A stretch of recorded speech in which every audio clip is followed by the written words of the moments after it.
Mariel, it's a real pleasure to be able to speak with you about your research. Could you start by telling us about what your role is here at Pymble and also about what brings you to teaching as a career, what you love about it? Yeah, absolutely. My role here is Deputy Head of Upper School. I've been at the school for 13 years now and I've felt so privileged to be at this school. I came from a teaching family, so I had both parents in teaching and my twin sister as well, so it's been in our blood. I just love being able to support the girls' well-being. I think for me, I've always had an interest in the psychological space, so being able to support the girls' development and work in that adolescent space has been really insightful and a wonderful experience. Can you share what it feels like to have reached the end of such a big journey? I am so excited to finally be at the end of it. I've loved the journey, but it's not to say that it hasn't had its challenges, and I think balancing both full-time work and full-time study has been challenging, but it's also an overwhelming sense of achievement, and to have reached the end of writing the thesis just feels very exciting. It feels like I'm able to contribute to a larger research space, and for me just it's given me great insight into a whole new world out there, so I'm feeling really excited and look forward to what's next as well. Absolutely, you should be really proud of yourself to balance all those things. So could you tell us a bit about your actual topic and what connected you to it, what brought you to that topic area? Yeah, so the research is looking at the prevalence and the correlates or the factors of compassion fatigue amongst wellbeing staff. So I'd been working in the wellbeing space for about 10 years at the time, and through my own personal experience and working with colleagues who were also emotionally exhausted as a result of supporting students with high levels of need, I sensed that there was some research that needed to be done in that space, and the more I read, the more I realised that there was a gap in the literature. And very often we talk about research being me-search or we-search, and so for me it was in a bid to understand myself, to understand my colleagues and what our experiences were. And I think noticing the rates of attrition amongst our teachers more generally was really a point of concern, and so I really felt strongly that research needed to be done in this space. How did you collect your data? So the research was a mixed method design, and so I was able to collect both survey responses through across Australia and using colleagues' professional networks. So I was very grateful to Pymble and to you for having shared the link to teachers across New South Wales and more broadly, and also the use of social media to promote the survey.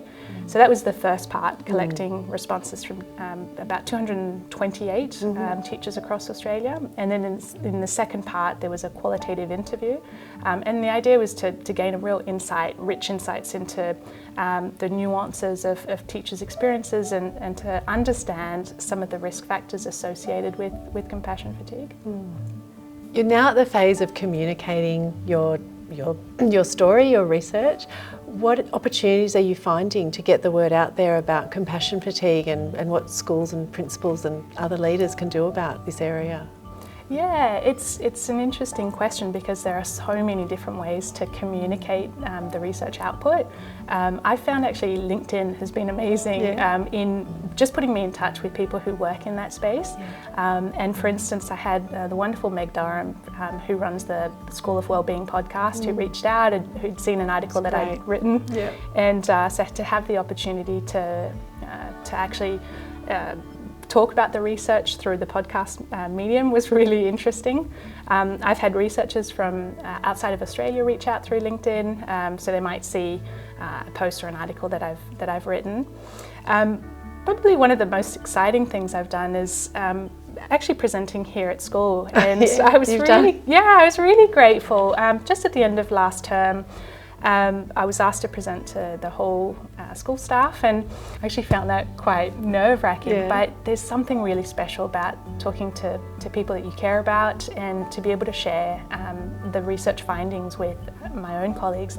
I think considering that it's quite a sensitive topic, it was really for me it was evidence that the college not only supported the research and staff who are in that space, but we're really open to staff wellbeing and to talking about some of the challenges. And it was such a wonderful experience to be able to talk about something that can be quite difficult and confronting at times. And the response from staff, just having really conversations, incidental conversations on campus, has really showed the value of not only just presenting at conferences, but really talking to people in the school setting, how important that is.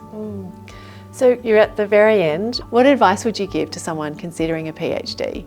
Yeah, I would say go for it. It's the most wonderful journey. I've learned so much about myself. I've learned so much about the topic. I feel like I can contribute more broadly to the network and to the teaching profession. I think if there's really something that you're interested in, or that you can see a gap in the literature, it's so important that teachers who have first-hand experience are able to contribute in the research space. I think the more we have teachers in school settings who can navigate both their professional experiences but also the research side, I think that's such a credit to Pymble that we have that opportunity to be able to do both and to contribute to both school and research. That's a great answer. It's so inspiring, and congratulations to you. We look forward to hearing of how you achieve your PhD. It'll come really soon, I'm sure. And thank you so much for speaking. Thank today. you very much, Sarah. Thank you.